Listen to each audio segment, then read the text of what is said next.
Hi hello friends, എല്ലാ കൂട്ടുകാർക്കും പുതിയൊരു റിവ്യൂയിലേക്ക് സ്വാഗതം.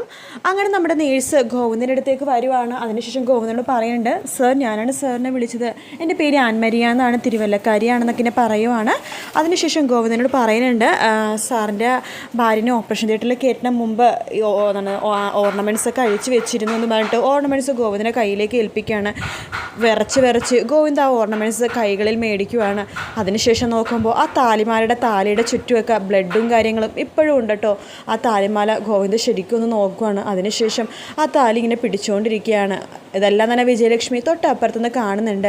നമ്മുടെ മഹേഷ് പറയുന്നുണ്ട്, വിഷമിക്കേണ്ട ഗോവിന്ദേ, ബാംഗ്ലൂർ സിറ്റിയിൽ ഇങ്ങനെ ഒരുപാട് അപകടങ്ങൾ സംഭവിക്കാറുണ്ട്. കുറേയൊക്കെ അപകടങ്ങൾ സംഭവിക്കുന്നതും ആൾക്കാർ മൈൻഡ് ചെയ്യാണ്ട് അവിടെ തന്നെ ഇടുമ്പോഴാണ് അപകടങ്ങൾ സംഭവം കൂടുതൽ.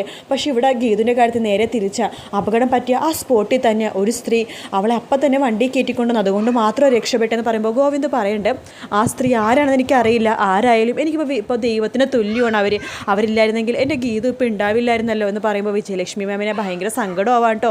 അതിനുശേഷം ആ നേഴ്സ് പറയുന്നുണ്ട്, അവർ നല്ലൊരു സ്ത്രീയാ സാറേ, സാറിൻ്റെ നമ്പറും അവരാണ് എനിക്ക് തന്നതെന്ന് പറയുമ്പോൾ ഗോവിന്ദിന് സംശയം തോന്നുവാണ്.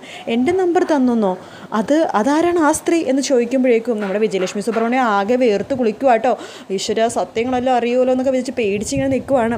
ആ സമയത്ത് നേഴ്സ് പറയുന്നുണ്ട്, സാറിനെ അറിയാം, വളരെ ഫേമസ് ആണ് അവർ എന്ന് പറയുമ്പോൾ, ഫേമസോ, ആരാണ് മനസ്സിലായില്ലെന്ന് പറയുമ്പോഴേക്കും നേഴ്സ് പറയുന്നുണ്ട്, വിജയലക്ഷ്മി സുബ്രഹ്മണ്യം എന്ന് പറയാണ്, കർണാടക സംഗീതത്തിൽ പാട്ട് പാടുന്നതെന്ന് പറയുമ്പോൾ തന്നെ നമ്മുടെ ഗോവിന്ദന് ആ മുഖമൊക്കെ അങ്ങോട്ട് മാറുവാണ് കേട്ടോ.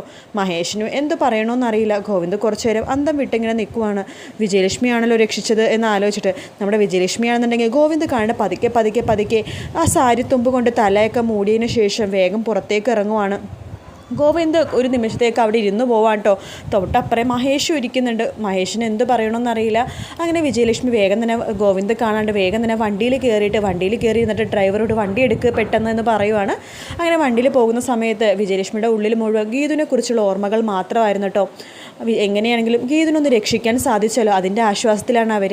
അതിനുശേഷം നമ്മുടെ ഗോവിന്ദൻ്റെ ഡോക്ടർ വരുന്നുണ്ട്. ഗോവിന്ദ് ചോദിക്കേണ്ട, എനിക്ക് ഗീതുവിനൊന്ന് കാണണമെന്ന് പറയുമ്പോൾ ഭർത്താവിൻ്റെ ആ ഒരു ടെൻഷൻ എനിക്ക് മനസ്സിലാവും. ഗോവിന്ദ് പോയി കണ്ടോളൂ, കുഴപ്പമൊന്നുമില്ലെന്ന് പറയുവാണ്. ഓപ്പറേഷൻ കഴിഞ്ഞു, കുഴപ്പമൊന്നുമില്ല, ഐസിയുലേക്ക് മാറ്റിയിട്ടുണ്ടെന്നൊക്കെ പറയുമ്പോൾ ഗോവിന്ദ് കാണാൻ പോവാണ്. അതിനുശേഷം മഹേഷ് പുറത്ത് വെയിറ്റ് ചെയ്യുന്നുണ്ട്. ഗോവിന്ദ് നോക്കുമ്പോഴേക്കും ഗീതു ശ്വാസം കിട്ടാൻ വളരെ ബുദ്ധിമുട്ടി ശ്വാസം എടുത്തുകൊണ്ടിരിക്കുന്നതാണ് കാണുന്നത്. അത് കാണുമ്പോൾ ഗോവിന്ദിന് വളരെയധികം വിഷമമാവാൻ കേട്ടോ. ഗോവിന്ദ് ഗീതുവിനെ തന്നെ നോക്കിക്കൊണ്ടിരിക്കുകയാണ്. അതിനുശേഷം പറയുന്നുണ്ട്, എന്തിനാ നീ ഇങ്ങനെയൊക്കെ ചെയ്തത്? നീ എപ്പോഴും പറയുമല്ലോ, ഞാൻ ദൈവത്തിന് തുല്യമാണ്, ദൈവത്തിനെ പോലെയാണ്, നിൻ്റെ കൂടെ തന്നെ ഒരാളാണ്, നിൻ്റെ ഫ്രണ്ടാണ്, ബെസ്റ്റ് ഫ്രണ്ടാണ്, മറ്റു ആരെക്കാളും ഇഷ്ടം എന്നെയാണ്. എന്നിട്ട് എന്തിനെയാണ് നീ ഇങ്ങനത്തെ ഒരു അപകടം ചെയ്യാൻ പോയപ്പോൾ എന്നെക്കുറിച്ച് ഒരു കാര്യം ആലോചിച്ചില്ല എന്ന് പറയുവാണ്. ഇതെല്ലാം തന്നെ നേഴ്സ് കേട്ടുകൊണ്ട് അവിടെ ഇരിക്കുന്നുണ്ട് കേട്ടോ.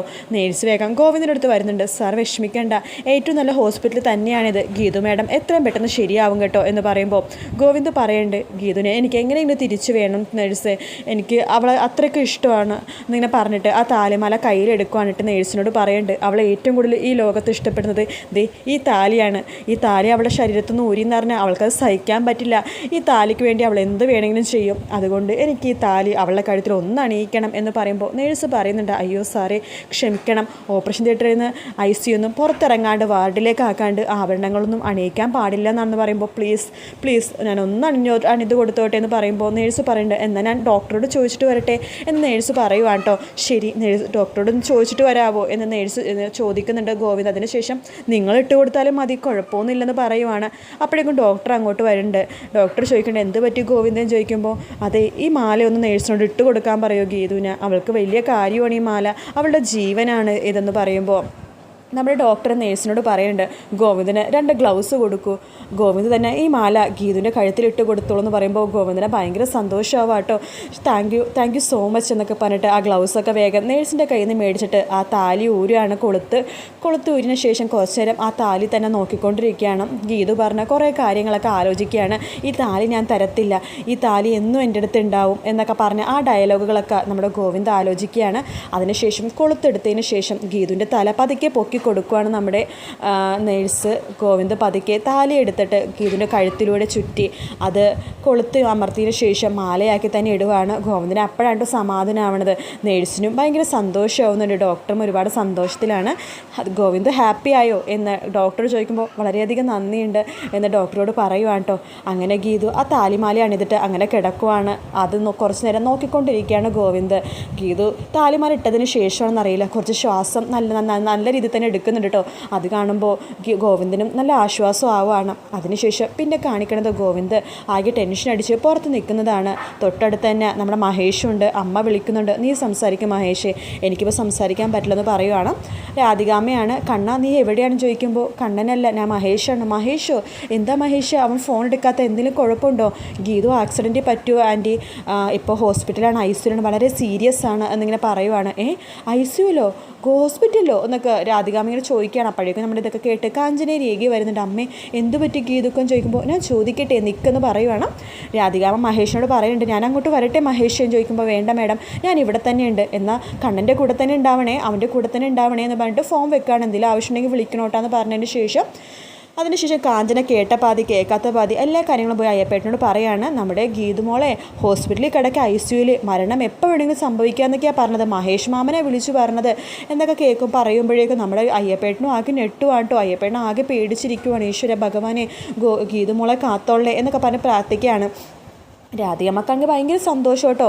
വരുണിനോട് പറയുന്നുണ്ട്, നമ്മൾ വിചാരിച്ച പ്ലാന് തന്നെത്താനെ തന്നെ നടന്നു, അവളിപ്പോൾ മരണത്തിൻ്റെ മുഖാമുഖം കണ്ടുകൊണ്ടിരിക്കുക എന്നിങ്ങനെ പറഞ്ഞിട്ട് ചിരിക്കുകയാണ് കേട്ടോ. ആ സമയത്ത് വരുൺ മനസ്സിൽ വിചാരിക്കുകയാണ്, മിക്ക ഈ പ്ലാന് സുവർണയുടെ പ്ലാൻ തന്നെയായിരിക്കും, അവൾ തന്നെയായിരിക്കും ഗീതുവിനെ വണ്ടി ഇടിപ്പിച്ചത് എന്ന് വരുൺ ഇങ്ങനെ വിചാരിക്കുന്ന ഭാഗത്തോട് കൂടിയിട്ടാണ് ഇന്നത്തെ എപ്പിസോഡ് തീരുന്നത്. മറ്റൊരു വീഡിയോ ആയിട്ട് വീണ്ടും കാണാം. Take care.